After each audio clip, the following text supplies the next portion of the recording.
I'm John Devo and I'm here in Stockholm, Sweden to check out the new Fujifilm GFX100 Mark II. Now the GFX100 Mark II gets a newly designed 102 megapixel sensor, which is the same resolution as the previous GFX100, but it has larger capacity photodiodes. Up to 30% more light will get through, which is better in terms of dynamic range, color accuracy, and also in terms of detail when you're shooting in low light. Now, another really cool thing about this camera is it has the X processor 5 from the XH2S, which means it gets algorithm-based autofocus, which makes it much faster, a much beefier processor for when you're taking pictures. It gives you up to 5 to 8 frames per second when you're talking about burst mode shooting as well, which is something which is almost unimaginable when you're talking about the original GFX100. This is a much faster camera that is way more flexible. It's something that you could take out with you outside of the studio and start shooting subjects that are a lot more active than you could originally. Now, just as you did with the original GFX100, this has the 4 pixel shift mode, so you get up to 400 megapixel images as well. If you're shooting archive stuff or anything that needs to be crazy high resolution, this camera's got you covered. Another great benefit of the high-speed 102 megapixel sensor combined with the X processor 5 is that this camera can now do 75 shots in RAW lossless with no buffer. Now you might be wondering why you'd want 75 frames with a 102 megapixel sensor, but like I said, this has the autofocus system. It's based on the same system as the XH2S, which is a mega fast camera. Now you've got that speed combined with 102 megapixels. So shooting things like sports, wildlife is now something that is possible with the GFX100 camera, which you would never have thought about before with the original model. We also now have a base ISO of 80, which expands the dynamic range of the sensor. And in terms of battery life, they've improved the efficiency of the battery and the circuitry in this camera. So now you've got 540 shots versus I think around 475 with the previous model. Other image quality benefits come in the form of a base ISO of 80, and you also get 20 film simulation modes, including the new Reala Ace.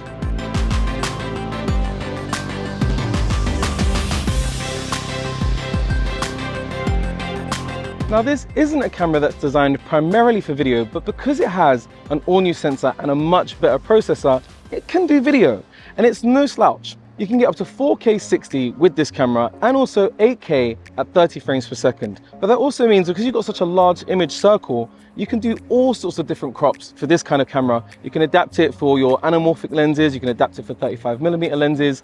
There's so many possibilities when it comes to video with this camera, and I think video might be one of the sleeper features of it. Now we'll take a much deeper dive into the physical features and changes on this camera, but just while we're on video, I love that they actually got a dedicated movie and stills switch on the top of the camera. Now this wasn't a camera that was designed primarily for video, but because it has a much better processor, it's capable of some very impressive things. Starting with 4K 60 at 422 10-bit. Now if you want ProRes, you've got 4K 60 12-bit 422. And you also have B-RAW and no crop on any of the video modes. Now, if you're a crazy person and you want to shoot at 8K, you've got that at 30 frames per second internally, but externally you've got 8K 30 16-bit HQ RAW, but that comes with a 1.4 crop. If you really want to slow things down, you do have Full HD at 120 frames per second, and a really cool thing, we did mention external recording, that comes via the USB-C output and also power delivery, which gives you external recording to an SSD. Now we've mentioned the autofocusing system already, but this new autofocusing system in this camera can now do AF tracking during video, which you didn't have before with the GFX100.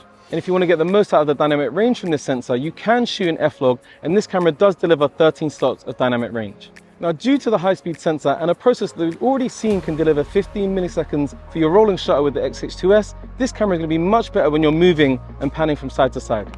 Now, if you really are serious about video, this camera supports a whole range of cine recording formats, including Premista, 35mm, and anamorphic, and it also has internal desqueezing. This is the first Fujifilm X series camera that supports the IDT color standard, which is a standard color profile supported by the movie industry.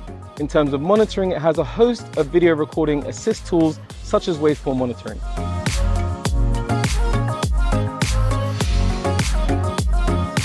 Now let's talk about this body, because the GFX has been on quite a journey in terms of size. The GFX50 was quite a small camera compared to the GFX100 that followed. That weighed 1,400 grams, which is quite a lot. But now they've actually sliced off the bottom part of the GFX100 and made that battery grip optional, which means the weight of this has dropped from 1,400 grams to 1,030 grams, which is quite a significant deal if you're talking about taking this camera out and about and putting it in and out of your bag. But some of the other changes to this camera's physical body are a little bit more subtle. So even the finish and the grip on the camera is slightly changed, a little bit more contemporary looking, more stylish. And the top plate as well, it slopes down a little bit more than it was previously, which gives it a sleeker, more sporty feel.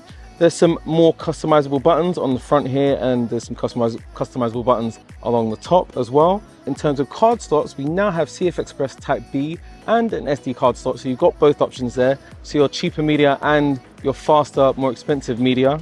In terms of other inputs, you have an Ethernet port, which opens up a whole new range of possibilities in terms of transfer speeds and data rates that you can get out of this camera. One of my favorite things, it has an HDMI Type A, full-size HDMI, and USB-C with power delivery, and a 3.5mm audio jack as well there. So that's really nice. The screen on the back, it has the same tilting and pull-out function as the previous model, but it comes out a lot further. So it gives you a little bit more creative flexibility when you're shooting from different angles, and even when you want to shoot portrait video, like that. It's nice. The EVF on this camera is removable just like it was on the GFX100, but it's a slightly higher resolution module that you have in here. This is 9.4 million dot resolution with a 1x magnification, which is really impressive.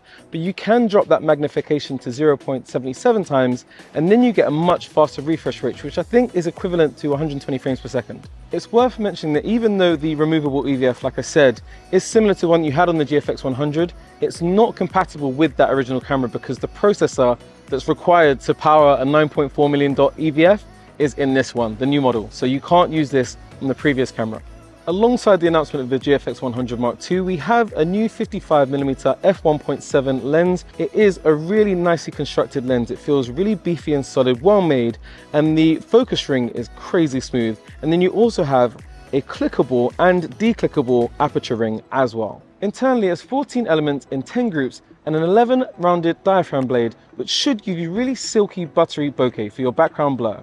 And it only weighs 790 grams, which in terms of pairing it with this beautiful camera, you've got a much more compact walk-around setup. Now, I've liked the GFX series since it was first announced, but it was, as a system, quite impractical for what I do. I shoot, I go out and about, I don't just sit in the studio and shoot still subjects. The fact that they've given the GFX100 Mark II even better image quality and then paired that with the processor from the XH2S, you've kind of got all of Fujifilm's best technology in one camera body that can shoot crazy high resolution. So if you want to shoot stuff at 100 megapixels or even 400 megapixels, now wedding photographers, wildlife shooters, action shooters can have a large format camera that's capable of 102 megapixels, but also with that autofocus and processor performance of the XH2S. But those are just my thoughts. Let us know what you think about the GFX100 II in the comments. I'm John Devo. Make sure you're following Wex Photo Video on all of the socials, and like and subscribe.